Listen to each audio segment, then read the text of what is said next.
que c'est derrière l'effort qu'on trouve son trésor. C'est très important. Allez, ce matin, il est en notre compagnie, hein, le docteur Laringemi, qui ne sommeille et qui ne dort, et qui justement a pris sur lui de vous donner des astuces pour résoudre ces petits bobos qui justement nous dérangent au quotidien. Et ce matin, nous parlons d'alopécie. Alors, quand on a parlé d'alopécie tout à l'heure, il y a une dame qui nous a dit, pourquoi, c'est quoi le gros français? Il faut dire qu'elle est mon vieux. Docteur, bonjour. Bonjour Charles Fils, bonjour à tous ceux qui nous regardent ce matin. Et je voudrais saluer tous les infirmières. C'est la journée. Voilà. Parce qu'il faut dire que la toute première fut Florence Natigal, qui, elle, d'ailleurs, qui avait compris que tous les patients devront normalement avoir des besoins. Okay. Et pour cela... La première infirmière. Voilà. Et pour cela, justement, ces infirmières ont ce rôle de pouvoir satisfaire les besoins de ces patients. Alors, il faut dire que c'est pas facile comme on le pense. Parce qu'il faut le dire. D'ailleurs, vous avez parlé là à propos. C'est vrai que nous n'allons pas commenter là-dessus. Mais il faut dire que le travail n'est pas facile. Non, c'est pas facile. Là, alors, nous les rendons vraiment hommage, vivons hommage. Et je continue d'ailleurs à les encourager. Et soyez forts, surtout en ce temps de pandémie. Covid, voilà. Mais docteur, vous qui êtes dans le corps médical, infirmière, sage-femme, où est la différence? Bon, il faut dire que tout le monde, la finalité, c'est qu'on prend soin des gens. Okay. Voilà, c'est ce qu'il faut comprendre. C'est vrai maintenant que chacun a son service. Une sage-femme, comme son nom l'indique, on comprend que c'est elle qui doit justement accompagner la femme lors du travail. Alors, voilà. Mais celle qui fait accoucher, c'est l'infirmière, c'est ça? Non, c'est sage-femme. C'est elle la sage-femme? Voilà. Ah, ok. Et l'infirmière est pour administrer les soins. Administrer les soins. Le médecin prescrit, consulte et l'infirmière administre. Il faut dire que c'est un maillon vraiment fort, très fort. Un travail de chaîne, quoi. Un travail de chaîne, justement. Voilà. Donc la sage-femme est parfois assistée par l'infirmière. Bien sûr, voilà. Et je crois que ce mois-ci, on a célébré la sage-femme et aujourd'hui on célèbre l'infirmière. Voilà. Ah, donc c'est un jour, alors moi c'est un mois qui leur est consacré. Hein. Bien évidemment. Alors, donc félicitations, beaucoup de courage à ces femmes qui nous regardent ce matin, qui se battent pas mal pour, parfois au péril de leur vie, pour assister, accompagner des personnes qui sont en quête de bien-être et de santé. Un peu comme le docteur ce matin, qui nous parle d'alopécie. Docteur, c'est quoi l'alopécie? Voilà, il faut dire que l'alopécie, c'est vrai, on a dit mon vieux. Et je voudrais un peu dire que il ne s'agit pas seulement de mon vieux, parce que là, a priori, on a toujours pensé que l'alopécie ne concernait que des personnes âgées. Il s'agit bien évidemment d'une diminution ou encore une chute. La quantité des cheveux. Je me sens concerné parce que j'ai peur d'enlever mon chapeau. Alors, cette diminution ou une chute des cheveux, bien évidemment, pas seulement les cheveux, même des poils également. Il faut dire sur l'ensemble du corps. Alors, il faut dire que cela peut être partiel ou encore complète. On perd sa pilosité. Voilà, justement, et il y a plusieurs formes d'alopécie. Ça, il faut le dire aussi. Voilà ce qu'il faut retenir. Voilà, merci pour la réalisation. Voilà. Comme ce que vous voyez à l'écran là. Ok. Mais il y a des personnes à risque, c'est ça? Voilà, des personnes à risque, justement, c'est vrai qu'on parle déjà de l'âge. 50% des personnes sujettes à l'alopécie, c'est des personnes déjà de 45 à 50 ans, bien évidemment. Pour les femmes, nous avons 15%, bien évidemment, avant l'âge de la ménopause, bien évidemment. Mais il faut dire que les hommes sont beaucoup plus sujets, ça il faut le dire. Mais comment est-ce qu'on fait pour savoir qu'on a une alopécie? C'est vrai quand même que ça se voit quand même. Voilà, il faut déjà dire que, voilà, il faut déjà dire que ça se voit, même la pète là au niveau des tempes là où on a comme l'impression que ça monte. Voilà. Il faut dire aussi c'est accompagné des démangeaisons. Le cuir chevelu là, c'est les femmes qui savent bien dire, ça gratte là, et ils disent que parfois on parle de pellicules, voilà, on trouve des pellicules. Voilà, il faut dire aussi que les cheveux se cassent, déshydratés, voilà, et on dit normalement les cheveux teignent, voilà, c'est pour dire déshydratés, secs, voilà, donc qui manquent de vitamines, une carence en fer, notamment. Voilà donc les signes, voilà ce qui accompagne. Donc là forcément, vous essayez déjà de nous parler des causes, ce qui peut causer l'alopécie. Voilà, il faut dire que les causes d'abord, premièrement, il y a... Ça n'a pas l'air grave. Non, c'est pas grave, il y a plus grave que ça. Alors, je voulais dire que parmi les causes, je voudrais déjà m'adresser, pour que les gens comprennent, pour ceux qui pensent que tout le monde devrait consommer des vitamines, on doit les consommer à tort et à travers. Et ceci dit, il y a des gens là, je ne voudrais pas tirer sur tous ceux qui font dans les marketing réseau avec des suppléments qu'on vend, presque comme des bouts de pain et tout ça là, et qu'on dit, voilà, c'est des vitamines, vous pouvez les consommer comme vous voulez. Et tout. Faites très attention parce que l'excès de toutes choses nuit. Alors, le surdosage également peut causer l'alopécie. Ça, il faudra comprendre ça. Ça, c'est important. Alors, il faut dire également qu'il y a un facteur héréditaire. Voilà. Il y a des carences, il y a un problème alimentaire également qui peut être justement la cause de ça. Il y a l'anémie. C'est une forme d'anémie, bien évidemment, qui peut aussi être la cause de l'alopécie. Parce que moi, je ne comprends pas, docteur. Nous avons également la grossesse, bien évidemment, parce qu'il y a, avec grossesse, il y a trouble hormonal. Tout un bouleversement, les bouleversements hormonaux qui se créent. Il y a également les maladies, les problèmes de la thyroïde. Voilà. Un dysfonctionnement de la thyroïde, justement, peut également causer l'alopécie. Voilà. Je crois que pour moi, c'est héréditaire, parce que je comprends pas. J'avais les cheveux, docteur. On m'appelait Kobe Bryant, Craig David. Après un matin, on s'en a tout raté. Je ne sais pas où c'est passé. J'ai l'impression que quand j'étais parti à Yaoundé, je pesais trop lourd.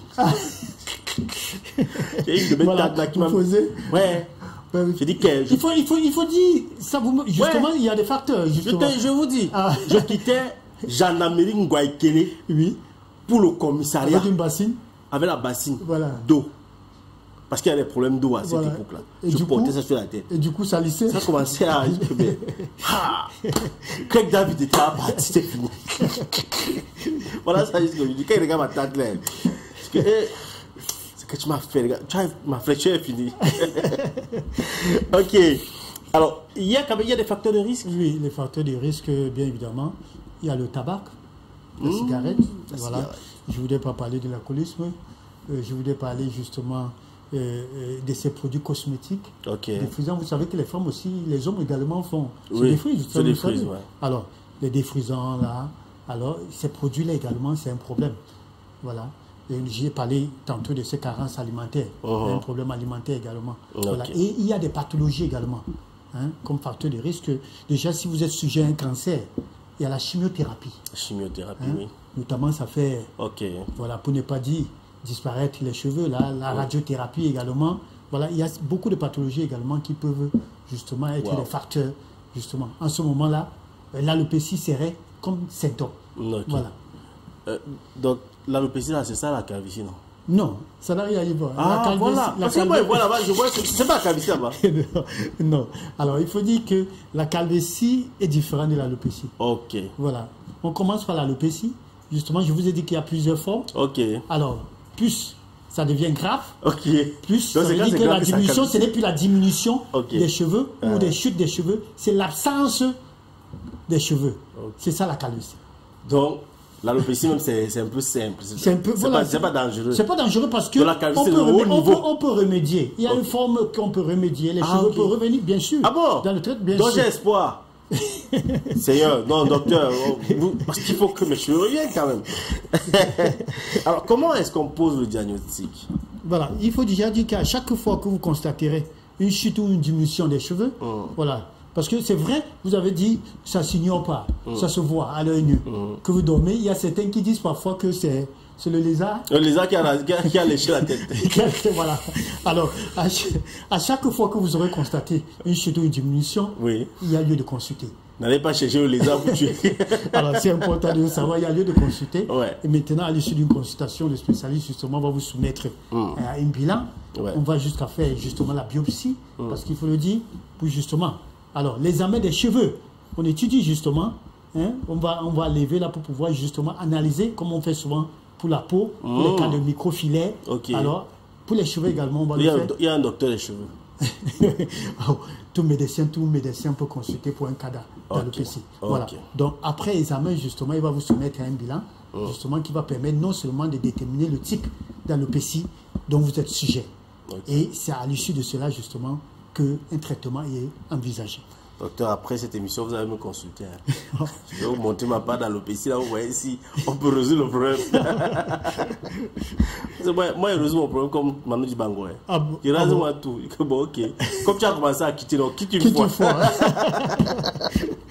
Est-ce qu'il y a une... Bon, moi c'est comme ça que je préviens. Mais comment est-ce qu'on prévient l'alopécie? Non, il faut dire déjà que la prévention, il est quasi impossible. Parce que je l'ai dit d'entrée déjà qu'il y avait ce facteur des pathologies, des maladies déjà. Vous savez, la seule chose, je dirais, éviter de tomber malade, de contracter certaines pathologies, justement. D'où il faut toujours consulter quand ça ne va pas, qu'il y a un problème qui ne va pas. Alors, donc, il est difficile, mais par contre, les traitements existent. Bonne nouvelle. Selon les formes d'alopécie, selon les types d'alopécie. La forme cicatricielle, non cicatricielle. Donc, il faut dire, mais il y a certaines formes qui sont irréversibles, c'est-à-dire, ça, on ne peut rien. Parce que c'est vraiment grave. À ce moment-là, on vous prescrit. Et parfois, même quand c'est grave, il faut dire qu'on va jusqu'à la chirurgie. C'est-à-dire, il y a des médicaments qu'on prescrit, mais quand ça ne va pas, on va jusqu'à la chirurgie. On va faire ce qu'on appelle les greffes des cheveux. Les greffes des cheveux. Voilà. Pas les greffes qu'on voit là. Non, non, pas ce qu'on fait là. On peut aller là où il y en a. Vous savez, il y a des gens qui ont tellement de poils où... oui, par exemple, sur la poitrine. Voilà, on peut aller et le prendre là et le poser là. Ça, c'est ce qu'on appelle la greffe des cheveux. Il ne s'agit pas de prendre la perruque. Maintenant, quand ça ne marche pas, on peut justement, vous pouvez utiliser la perruque. Il y a des femmes justement... Donc, ça, c'est quand c'est... Voilà. Tu vas acheter la perruque. Voilà. Voilà, ça, il faut le dire. C'est Dieu qui nous sauve. Dieu nous protège tellement. Bon, on a déjà parlé de la différence entre l'alopécie et la calvitie. Mais bon, est-ce qu'il y a forcément une alimentation appropriée? Bien sûr, il y a une alimentation qui permet non seulement d'entretenir, de nourrir également les cheveux. Et notamment, il faut éviter des aliments riches en vitamine B.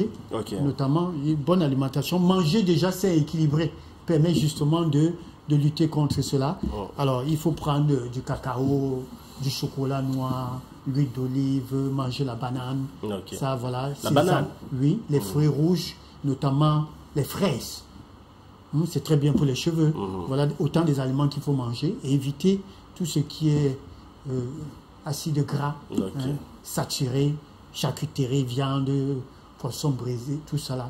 Il faudra éviter cela quand vous avez déjà ces problèmes d'alopécie. Voilà. Docteur. Donc, on a son manque de poisson. Brisé. Il faut bien préciser. En plus. Tout ce qui est friture, voilà. Voilà. C'est que vous m'avez laissé, elle m'a pas l'alopécie. J'assume mon retour une fois. Voilà. Ok. 6 99 64 57 59, 6 75 92 47 91. Donc, vous ne partez pas. On parle aujourd'hui en fait, pas niveau scolaire carrément, mais quand même de la valeur que peut avoir aujourd'hui le diplôme du second cycle, du secondaire, pour ce qui est de la nouvelle génération. Quelle est sa valeur selon vous? Voilà, je voudrais dire une chose, c'est que c'est vrai, s'il faut faire une comparaison, qu'on appellera les années faibles, vous comprenez ce que je veux dire? Ça veut dire les années de nos parents. Je dirais qu'aujourd'hui, c'est le jour et la nuit. Ça, vous le savez. Parce que les instituteurs, certains avaient le niveau CPE, qui était, à l'époque, ça, vous le savez. Alors, de nos jours, ce n'est plus le cas. Alors, d'où, moi, cela me fait penser, justement parce que je suis enseignant, ça, il faut le rappeler déjà. Alors, cela me fait penser, dire ceci plutôt, et ça, j'ai l'habitude de le dire à certains des étudiants, c'est-à-dire, de nos jours, aujourd'hui, on se poserait la question. Parce que les gens aiment si bien poser cette question. Est-ce qu'il y a une différence entre un intellectuel et un diplômé? Et ça refait à cela. Justement, pourquoi? Parce que vous voyez, au secondaire, quand on a le dos probatoire, le bac, je suis un intellectuel. Voilà ce qu'ils pensent. Je suis un intellectuel. Et je voudrais les interpeller ce matin pour les dire non. On peut avoir des diplômes et sans être un intellectuel. Et être un bon idiot. Excusez-moi de l'expression. Ça, il faut le dire. Parce que le diplôme, c'est du papier. La différence entre l'intellectuel, c'est le savoir. Il travaille sur le savoir. C'est ce qu'il fait de son diplôme. Voilà. Ce qu'il fait de ce qu'il a appris. Voilà. Pourtant, le diplômé, lui, c'est le papier qui brandit. Il met ça dans un cadre. Et certains pensent même que porter les verres et porter la veste augmente l'intelligence. Dès qu'il veut bagarrer un peu, comme nos amis mexicains là. Voilà. Donc, c'est ce qu'il faut. Il faut comprendre qu'aujourd'hui, il s'agit beaucoup plus du savoir. Le savoir-faire, le savoir-être. C'est de ça qu'il est question. Et je voudrais déplorer, je déplore. Pourquoi? Parce qu'aujourd'hui, quand on parle de diplôme, quand un enfant dit « Oh non, il faut que j'ai mon bac là, il faut que j'ai mon bac. Et du coup, c'est la corruption. On est prêt à tout pour que l'enfant ait le bac. C'est la tricherie. Voilà, c'est ce que je pourrais dire ce matin. Donc, il faudra que les gens comprennent que... Et voilà, vous voyez, un élève, j'ai failli dire un étudiant, un élève qui a un bac, vous lui demandez de répéter son petit frère. à la maison, qui fait 6e, est-ce que vous savez qu'il y a beaucoup qui n'arrivent pas? Oui, mais... Vous savez ce que certains disent? Ils me disent, oh papa, toi, mais tu sais que j'ai déjà dépassé le nid. J'ai dépassé la classe depuis. Ok. Hein? Mais docteur, il faut quand même aussi avouer qu'on peut avoir le niveau, on peut avoir le bac, mais même pas avoir la capacité de dispenser ce qu'on a appris. Je ne dis pas le contraire, mais je dis à l'époque, ce n'était pas le cas. C'était pas le cas. D'où aujourd'hui, il est beaucoup plus question de la course de la course au diplôme. Ça, je voudrais dire que ma maman qui est décédée, elle était plus brillante. Quand on s'asseyait, nous les enfants, ses enfants et elle, pour faire la dictée, non, ça, il n'y avait, excusez-moi de dire, il n'y avait pas match. Oh là là. Ça, il faut le dire sincèrement. Personnellement, il n'y avait pas match. Donc c'est un peu comme Ben Deka avait dit, mon CP dépasse ton bac. Voilà. Donc moi, je voudrais dire, il est question beaucoup plus aujourd'hui de la course au diplôme, du papier. Ce n'est pas ça. Okay. C'est le savoir. On doit travailler son savoir. Ça, c'est important. D'ailleurs, je comprends pourquoi est-ce que les gens sont frustrés. Hein, parce que les gens disent, nous sommes des diplômés, on n'a pas de travail. Nous avons les diplômes, on n'a pas de travail. Voilà. Nous sommes allés à l'école, on n'a pas de travail. J'étais avec un Benskina l'autre jour qui me dit, mon frère, là où tu me vois, j'ai un master. J'étais obligé, je l'ai dit ça. Hein. J'ai un master. Il blague avec moi. Je l'ai dit ça à la fin. C'est pas parce que tu me vois sur la moto. C'est pas parce que tu me vois sur la moto. Voilà. Tu dis pourquoi? Tu as fait comment? Que je l'ai dit. Que moi j'ai un master. Hey, papa. Ton master là, c'est le mastodonte, c'est quoi? Ok, merci docteur. Voilà. On rappelle vos numéros de téléphone, hein, 6 99 64 57 59.